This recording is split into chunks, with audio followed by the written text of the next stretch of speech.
नमस्कार दोस्तों, क्या आपने कभी देखा है कि कोई बार-बार हाथ धोता है, बार-बार ताला चेक करता है, कुछ सोचते रहता है, किसी बात को लेके परेशान रहता है, जहाँ से अपने सामान को उठाया था उसी जगह अपने सामान को रखता है। दोस्तों ये आदतें अगर कंट्रोल से बाहर हो जाएँ, तो ये एक मानसिक रोग बन जाता है, जिसे कहते हैं ओसीडी यानी ऑब्सेसिव कंपल्सिव डिसऑर्डर। नमस्कार दोस्तों, मैं हूँ डॉक्टर अमित श्रीवास्तव। पिछले 15 सालों से मैं लखनऊ में होम्योपैथी की प्रैक्टिस कर रहा हूँ। सामान्य रोगों के साथ-साथ मैं मानसिक रोगों का भी इलाज करता हूँ। आज हम बात करने जा रहे हैं ओसीडी के बारे में। ओसीडी यानी ऑब्सेसिव कंपल्सिव डिसऑर्डर। जानेंगे ये क्या होता है, इसमें क्या लक्षण होते हैं, क्या होते हैं इसके टाइप्स, कैसे बनाते हैं इसकी डायग्नोसिस और क्या होता है इसका होम्योपैथी इलाज। वीडियो शुरू करने से पहले इस चैनल को सब्सक्राइब कर लें और बेल आइकन को भी दबा लें, ताकि ऐसे ही ज़रूरी मेडिकल टॉपिक्स आप तक सबसे पहले पहुँचे। चलिए वीडियो को शुरू करते हैं।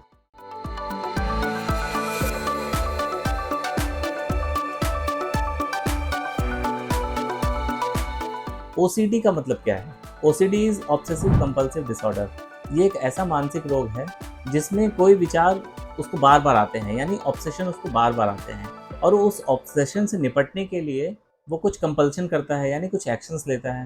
तो जब यही प्रक्रिया चलती रहती है, इसी को हम ओसीडी कहते हैं। उदाहरण के लिए बार बार गंदगी का डर आ जाना, बार बार हाथ धोते रहना, डर लगा रहता है कि ताला लगाया है कि नहीं, गैस बंद किया है कि नहीं।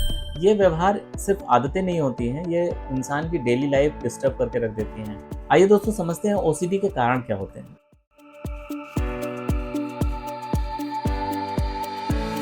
अभी स्पेसिफिक कॉज तो नहीं पता चला है दोस्तों कि ओसीडी किन कारणों की वजह से होता है, लेकिन फिर भी कुछ प्रीडिस्पोजिंग फैक्टर्स होते हैं, रिस्क फैक्टर्स होते हैं, उस पर हम बात करते हैं। पहला है दोस्तों जेनेटिक प्रीडिस्पोजिशन। अगर परिवार में किसी को ओसीडी है या एंग्जाइटी है, तो रिस्क बढ़ जाता है कि उसके परिवार में आने वाले बच्चे में इस तरीके की समस्याएं देखने को मिल सकती हैं। दूसरा है न्यूरोकेमिकल इम्बैलेंस। इसके लिए मेनली सेरोटोनिन रिस्पॉन्सिबल होता है। अगर इसके इम्बैलेंस की वजह से इस तरीके के लक्षण देखने को मिलते हैं। तीसरा है दोस्तों पर्सनैलिटी टाइप। जो लोग बहुत ज़्यादा एंग्जाइटी में रहते हैं, हर काम को बिल्कुल परफेक्शन की तरह करना चाहते हैं, इस तरीके के लोगों में ये ओसीडी के लक्षण देखने को मिलते हैं। चौथा है दोस्तों ट्रॉमा या स्ट्रेसफुल इवेंट, जैसे चाइल्डहुड ट्रॉमा या स्ट्रेसफुल इवेंट या किसी नुकसान के बाद इस तरीके के सिम्टम देखने को मिलते हैं। दोस्तों इनमें से कई सारे कारण एक साथ भी हो सकते हैं, लेकिन कई बार ऐसा होता है कि इनमें से कोई कारण नहीं होता है, लेकिन फिर भी सिचुएशन बिल्कुल क्लियर होती है कि हाँ, ये ओसीडी के ही पेशेंट हैं।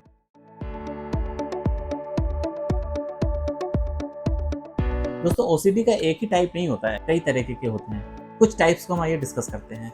अब दोस्तों ओसीडी को आपने समझा ना कि उसमें एक ऑब्सेशन होगा और एक कंपल्शन होगा, यानी किसी थॉट के अगेंस्ट उसको कुछ एक्शन लेना है, जिसकी वजह से वो उस थॉट जो उसके दिमाग में चल रहा है उसको वो जस्टिफाई कर सके और उससे वो जो रेस्टलेसनेस पैदा होती है उसमें उसको कमी हो जाए। इसी तरह टाइप्स की हम बात करें तो जो पहला है दैट इज कंटामिनेशन ओसीडी। अब कंटामिनेशन ओसीडी में क्या होता है, इसमें जो फियर होता है उसको कंटामिनेशन या गंदगी का होता है। तो ये हो गया ऑब्सेशन, और इसके अगेंस्ट उसका कंपल्शन क्या होता है, तो वो पता चला अपने हाथ बार बार धुल रहा है या अपने कपड़े निकाल के बार बार धुलने लगा, वो नोट को उठा के धुलने लगता है। इसी तरह नेक्स्ट टाइप है, उसको कहते हैं चेकिंग ओसीडी, यानी इसमें डर रहता है कि कहीं कुछ गलत ना हो गया हो, इसलिए वो बार बार जाके अपनी गैस चेक करता है, कहीं बंद किया है कि नहीं, बार बार ताला जाके चेक करता है कि ताला बंद किया है कि नहीं। इस तरह नेक्स्ट है दोस्तों intrusive thoughts OCD.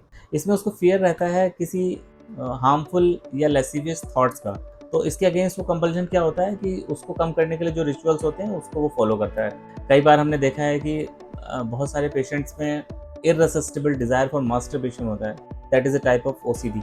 Next type है दोस्तों सिमेट्री एंड ऑर्डर ओसीडी। इसमें उसकी डिजायर होती है सब कुछ बिल्कुल परफेक्ट हो। अब मेरी मेज है, मेज के ऊपर मुझे यहाँ पे बुक्स चाहिए, यहाँ पे पेंसिल चाहिए, यहाँ पे मुझे ये चाहिए, यहाँ पे मुझे वो चाहिए। ये चीज़ उसके दिमाग में बिल्कुल फिक्स रहता है और वो अपनी मेज को उसी तरीके से सजा के रखता है। इसमें वो कंपल्शन क्या होता है कि सब कुछ गिन के रखेगा, सब कुछ अपनी लाइन में रखेगा, each and everything should be perfect, तभी उसको सेटिस्फैक्शन मिलता है कि हाँ अब सही है। दोस्तों ये कुछ टाइप्स थे ओसीडी के। अब दोस्तों बात करते हैं डायग्नोसिस कैसे होगी।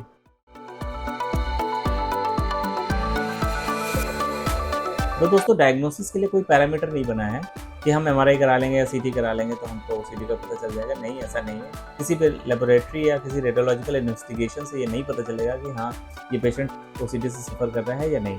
ओसीडी की डायग्नोसिस मोस्टली क्लिनिकल और इंटरव्यू के बेस पे ही हो जाती है, और जो सबसे मुख्य बात दोस्तों देखनी होती है वो है ऑब्सेशन एंड कंपल्सन की फ्रिक्वेंसी कितनी है, वो कितनी बार उसकी लाइफ में या उसके दिन में आ रहा है, और वो ऑब्सेशन या कंपल्सन उसको कितना परेशान कर रहा है, उसकी डेली लाइफ को कितना डिस्टर्ब कर रहा है।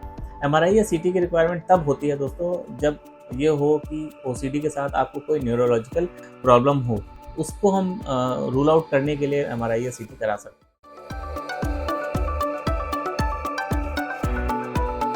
अब दोस्तों बात करते हैं होम्योपैथिक इलाज की। दोस्तों ओसीडी का इलाज बहुत इफेक्टिव है होम्योपैथिक में, लेकिन शॉर्ट टर्म इलाज से कुछ नहीं होगा, आपको लंबा इलाज करना पड़ेगा। और लॉन्ग टर्म अगर आप होम्योपैथी पे डिपेंड होते हैं तो आपको बहुत अच्छे रिजल्ट्स मिलते हैं और इस तरीके की समस्याएं जड़ से ख़त्म भी हो जाती हैं। लेकिन कई बार हमको साथ में साइकोथेरेपी का सहारा लेना पड़ता है। दोस्तों कुछ कॉमन रेमेडीज़ हैं जो हम ओसीडी के पेशेंट के लिए कंसिडर कर सकते हैं, दैट इज़ आर्सेनिक एल्बम, बहुत ज़्यादा रेस्टलेसनेस अगर होती है, इग्नेशिया अगर उसको कोई पास्ट की ग्रीफ है, नेट्रम्यूट अगर उसको बहुत ज़्यादा एंगर इश्यूज़ हैं और बहुत ज़्यादा इरिटेबल है, पूजा एंड नक्सोनिका, इस तरह की बहुत सारी दवाइयाँ हैं जो हम ओसीडी पे यूज़ करते हैं। लेकिन यहाँ पे दोस्तों एक रिक्वेस्ट है आपसे, ओसीडी के किसी भी बीमारी के लिए आप होम्योपैथिक दवाइयों का इस्तेमाल अपने आप ना करें, उसको किसी योग्य चिकित्सक की सुपरविजन में लें, उसको बताएं कि मुझे ये समस्या है, उसके अकॉर्डिंगली ट्रीटमेंट प्रोटोकॉल फॉलो करें। और होम्योपैथिक इलाज शुरू करने से पहले अपने डॉक्टर को पूर्ण जानकारी दें, उसको सब कुछ बताने की कोशिश करें, एक पूरा केस हिस्ट्री उसको दें, तो वो अच्छे से इलाज कर सकते हैं। मैं एक बार फिर रिक्वेस्ट करूँगा कि ओसीडी या किसी भी बीमारी में स्वयं इलाज ना करें। मैंने दवाइयाँ बताई हैं, इसका ये मतलब नहीं है कि आप उसको बाहर से खरीदें और अपने आप खाना शुरू कर दें, नहीं। किसी डॉक्टर से मिलिए, उसके अकॉर्डिंगली उस ट्रीटमेंट को फॉलो करिए। दोस्तों ओसीडी एक मानसिक रोग है जो देखने में तो बहुत साधारण सा लगता है, लेकिन आदमी की पूरी लाइफ को अफेक्ट करके रख देता है। अच्छी बात यह है कि समझदारी, होम्योपैथिक इलाज और पेशेंट लिसनिंग से इसको काफ़ी हद तक ठीक किया जा सकता है और कंट्रोल करके रखा जा सकता है। तो दोस्तों आप या आपके किसी अपने को अगर ओसीडी के लक्षण दिखते हैं तो घबराएं नहीं, अपने डॉक्टर से मिलें, उसको अपनी समस्या बताएं और इलाज तुरंत चालू कर दें। तो अगर आपका कोई सवाल है या कोई सुझाव है तो कमेंट बॉक्स में आके उसको पूछ सकते हैं। तो दोस्तों उम्मीद करता हूँ ये वीडियो पसंद आया होगा, अगर पसंद आया है तो लाइक कर दें और किसी ज़रूरतमंद को शेयर भी कर दें और साथ में चैनल को सब्सक्राइब जरूर करते हैं। मैं हूँ डॉक्टर अमित श्रीवास्तव, मिलता हूँ आपसे नेक्स्ट वीडियो में, तब तक के लिए bye bye, thank you so much.